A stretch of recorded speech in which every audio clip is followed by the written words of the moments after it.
Once you've cut out your pattern, the first thing is always to check the test square, and the side is 2.5 centimeter or an inch. So it needs to be that in both directions. So you measure it and it's fine. So I know my pattern has printed off correctly. You want to print all your patterns with Adobe Acrobat Reader DC.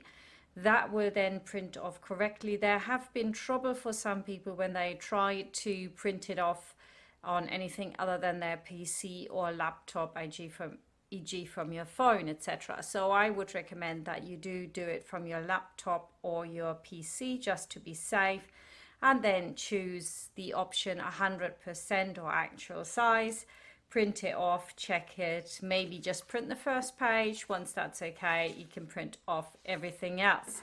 My patterns do not come in multi-size, so you've got one file per size, which means I can put a lot more onto the paper. To make sure it's really easy to stick everything together, I've got attachment lines here, so that when you put another piece of paper on, it's not difficult. It's always very hard when you want to put a piece of paper together edge to edge like that, especially if you've cut it with a scissor. That doesn't really work very well. That's why you have the attachment lines, makes it terribly easy. And then that's it. Basically, you put them together in alphabetical order, and we have got different colors for different pieces. It's always the same. So for the front, like this piece here, it'll always have this little white flower. The sleeve will always have a yellow flower. So you could go ahead and then, once you're done with cutting everything out, create neat piles and you can see what's what. And this is the back bodice, and that always has a pink flower on it. So the first thing to do now is to cut all this out, and then we're going to put it together and talk about all the individual pattern pieces. Now I've cut everything out, and here, for example, the trim, I've already put the two pieces together. So let's have a look at all my sleeve pieces. If you wanted to check here on your layout plan, you can see you've got piece A here, B and C, and then we've got the turnout, which just goes together, A and B. It's really simple. You just make sure you cover the attachment line, and then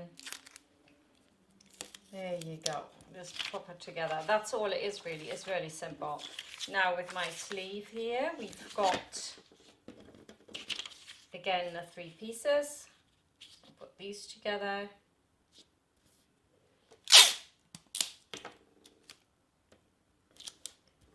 And then I just overlap it with the other piece. And that's basically how you put all of these together. And I'm going to go away now and put everything together, and then we're going to look at the pieces. And there you go, first piece together. Let's have a look at our assembled pattern pieces now, and we'll start off with the front bodice. The front bodice here has got the pintucks marked and this area. That means that we're going to fold the center. Let me just do that, and we'll do everything step by step. There we go. So what you're going to do is you're going to fold it in the center, iron it, and then stitch down on the second line that we've got there to create the pintuck, which will then lie towards the back, right? It's very, very simple method to create a really beautiful effect on your dress. So I've got in my pintucks now. The other thing you'll notice on here, you've got the different lines here. You've got a small dot, a medium-sized dot, and then the solid line. And that's the different sizes. That is the broad size, you've got regular, and then you've got slender. And so that means that you can then make alterations to this if you need to. And I'm going to show you exactly how to do that in a minute, because I have got a girl that's very tall and slender that I'm going to make this for. And so I need to adjust it a tiny little bit. Now you can blend between the sizes easily, you know, if you have the exact measurement for the slender but you have the regular up here, or vice versa, then you can just go from one line to the other. So that makes it a lot easier. You also got those lines in the neckline area here, 1, 2, 3. Not that that necessarily was what I needed to do, but I wanted to give you that option. So if you like the really wide neck, and it's best to see that on the trim, how wide it actually is. If you say, well, to be honest, I like that wider one, I'm going to do that, then well, go ahead and do that. Just because it's slender, you don't have to necessarily go in. Sometimes it makes sense to go in. So if your daughter or the person you're making it for has really slender shoulders, then that would be a good idea. But if there's a good set of shoulders with a very slender body, you might want to take this line, which is the broad, or the regular. That's up to you. In my case, I think I'm going to go right to the outside and do that line, because I think that Magdalena has got a nice set of shoulders on her. She's just very slim in the waist. So I'm going to go for that line, and then I'm going to go for the slender in here. But I'm going to show you how that works in a minute. And then also you've got a line here which tells you the point that you attach the sleeve from, and that is if you're using the little cap sleeve here, right? So if you're using the little cap sleeve, I'm just going to turn up my 2 centimeter hem. It's not a big hem, just a little one. All right, that would then be attached from this point, right? So we would sew it on all around here, and then this area will be gathered in from the sleeve. And there is a little rule to this. You should come out, say this is the seam allowance, you should come out 2 centimeters to this side and 2 centimeters towards the back to get a really good even distribution of gathers on your little gathered sleeve. And you can see here, gather from as low as you can, really, then you gather it up to fit, and if you have to let out some gathers, you can do that as well. You've got a sleeve head marked here, and that's the shoulder up there, of course. So that's this mark. And then you've got your front bodice again in the lining. So when I put these on top of each other, they'll sit in exactly the same position, right? So if you wanted to make the dress without the pintucks, all you would have to do is use this bodice for the lining and for the shell. Let's have a look at the back bodice. We have got a fold line here. That is our integrated placket on which we will put our buttonholes or cam snaps. Depends on what you prefer to do. And we've got the center back here. So we have got this much here, and the buttonholes will then sit in the center of your placket, right? But you could also use cam snaps. One thing that's very important if you decide early on, I'm going to use just cam snaps, is remember the seam allowance in here will face that way. So if you put your cam snap too high up, it'll get in the way of the seam allowance. So what you can do to make sure it doesn't do that, because you do want your cam snap pretty high up if you're putting them in, is to just cut the seam allowance in this area back. I will repeat that when we're sewing it, but that's just one thing to bear in mind. If you have buttons, that will not be a big issue, but you could also trim it a little bit more. And then we have the lining, and I'm just going to turn it over this way so you can see it. And the lining goes over exactly like that as well. And then it goes to here, so we've got the 1 centimeter seam allowance for both of these. And what we're going to do is simply sew the lining bit and the shell together.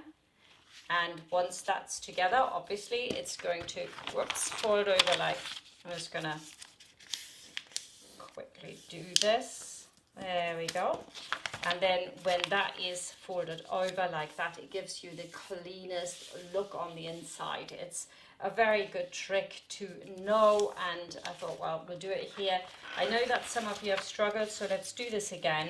You just sew your lining to the back, right sides together, 1 centimeter seam allowance, and that will then give you this perfect finish on the inside.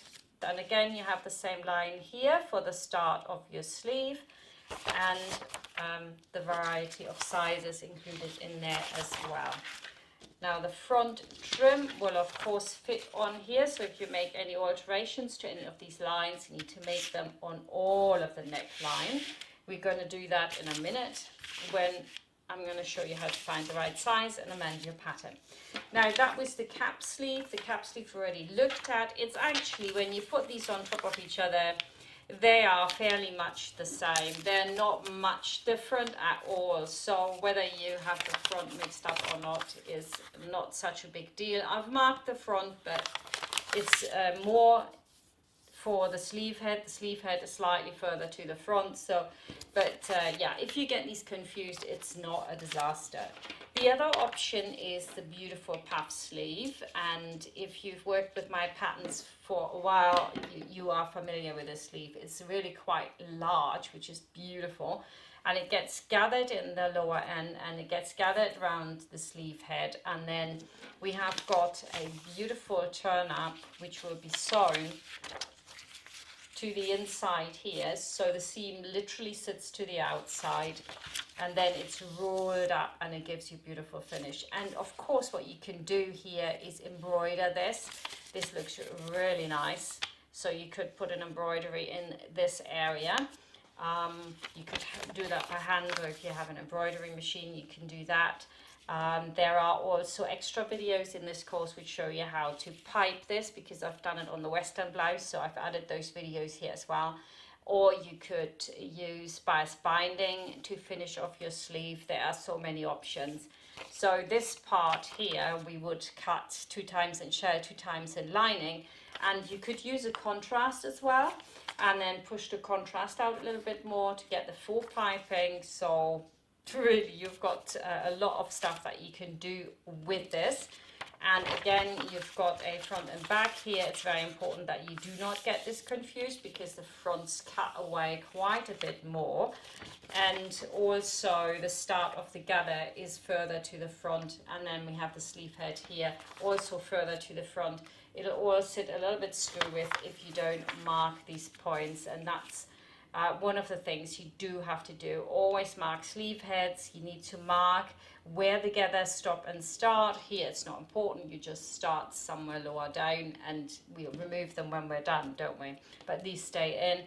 And also, if you then pull your gather threads to the 5 centimeters that I recommend here, it'll be perfect. It'll fit exactly on here, and if it doesn't, you'll just pull a little bit more, or you let out a little bit. Then we've got the skirt.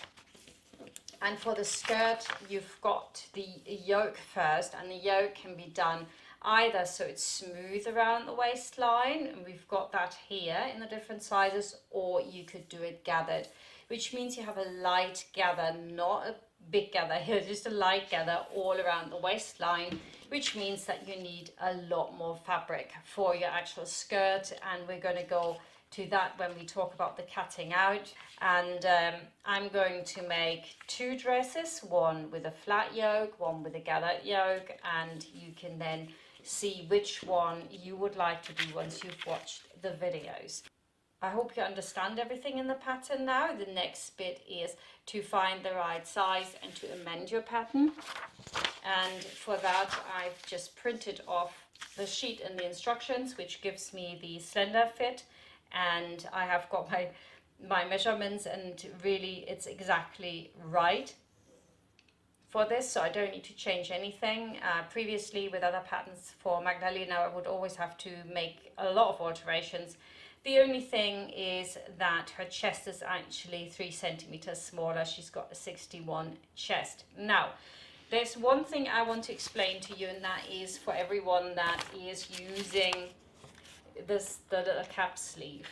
I would recommend that you make the adjustment if there is more than 4 centimeters, because it's going to look really loose on the underarm area. And because I'm doing the cap sleeve on this one, I'm going to make the alteration. If I was using the puff sleeve, it would not be necessary, because the sleeve always needs more movement room, like a full set-in sleeve that ends on the underarm, and I wouldn't do a thing to it. I'd leave it even if it's a little bit more. But if it's not, then you would want to reduce that a little bit, because having it loose on the underarm is never a nice thing. I need to alter all of these. The difference was 2.5 to 3 centimeters for Magdalena, so I'm going to take off just 5 mil here, so she has a bit of movement room, and I'm going to mark the 5 mil on each one of these. There we go. And the other one, there we are. So let's start with my back. So all I have to do here is to go in like that. Say it's just going to be a little bit straighter, because she really is very straight and narrow build. And I'll do the same here. You could of course just do the shell and then put your lining over the top. That's also possible. And then I'll go onto this one. And it's not a lot of difference, but it will make some difference to the fit. And I want her to look really gorgeous in this. Right, so that now gives me the line on the side, and she is very slender, so I'm going to use the entire slender line here, but I'm going to cut it back like I said, because I think that she has got a good set of shoulders, and it's just a matter of taste. You sometimes just gotta work a little bit with it. Now, when you think that you have got, just to show this, you've got 1 centimeter less here and 1 centimeter less there, so that will be the depth that you get. Now, by having the lines moved over, you'll always across all sizes have the same depth. So that's why I did it, but in this case, I wanted it to be a little bit wider. I think that would be really nice. Just cut this out. There, so that's my front bodice done. Next bit. This off as well. And go in.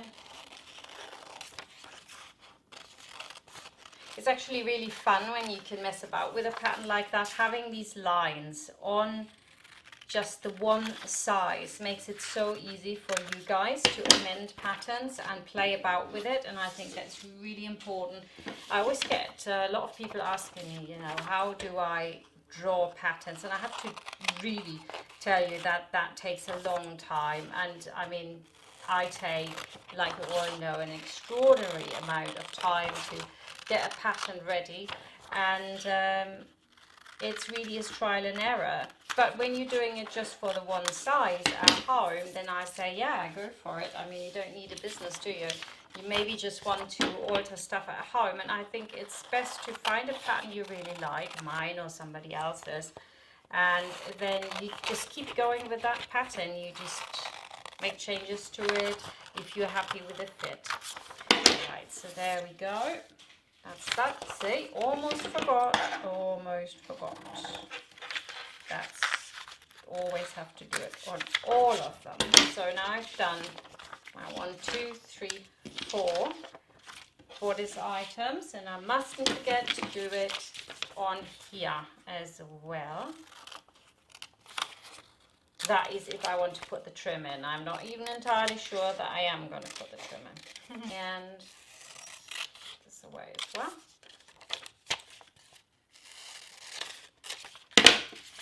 There we go. Now the other thing is that for Magdalena, I'm going to make the flat yoke, and because she's slender, I've taken my piece here and I'm going to cut it along the slender line.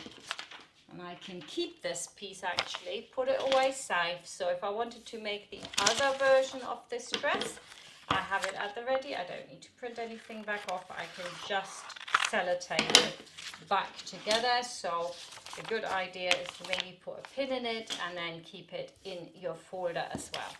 So on this dress, I'm not going to do the puff sleeve, and I'm not going to do that, so I can put that away. And I'm now ready to start cutting out my dress.